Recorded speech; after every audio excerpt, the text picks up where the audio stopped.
রাত ৩টা। জেলা হাসপাতালের মর্গে তখন শুধু টিউবলাইটের টিমটিম আলো, আর দূরে কুকুরের ডাক। ডক্টর আরমান করিম, যে মানুষটা বলতেন ভূত বলতে কিছু নেই, সে রাতেই এলো এক অদ্ভুত কেস। দ্বিতীয় স্ট্রেচারের চাদর সরাতেই তার বুক কেঁপে উঠল। টেবিলে শুয়ে আছে তার নিজের লাশ। একই মুখ, একই দাগ, একই আংটি। এটা অসম্ভব। সে পিছিয়ে গেল। হঠাৎ দরজা খুলে ঢুকলেন সুপার, কিন্তু কেউ তার দিকে তাকালো না। ডাক্তারের গভীর কণ্ঠ ভেসে এলো, মৃত্যুর সময় 1 ঘন্টা আগে ম্যাসিভ স্ট্রোক।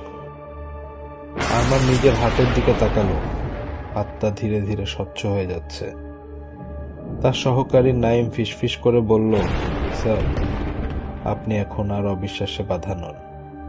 ভোরের আজান ভেসে এলো, আর আজও নাকি ভ্যাপসা রাতে মর্গের ভেতর থেকে শোনা যায় একটা রবীন্দ্রসঙ্গীতের গুনগুনানি। প্রশ্নটা শুধু একটাই, আপনি কি নিশ্চিত আপনি এখনো বেঁচে আছেন?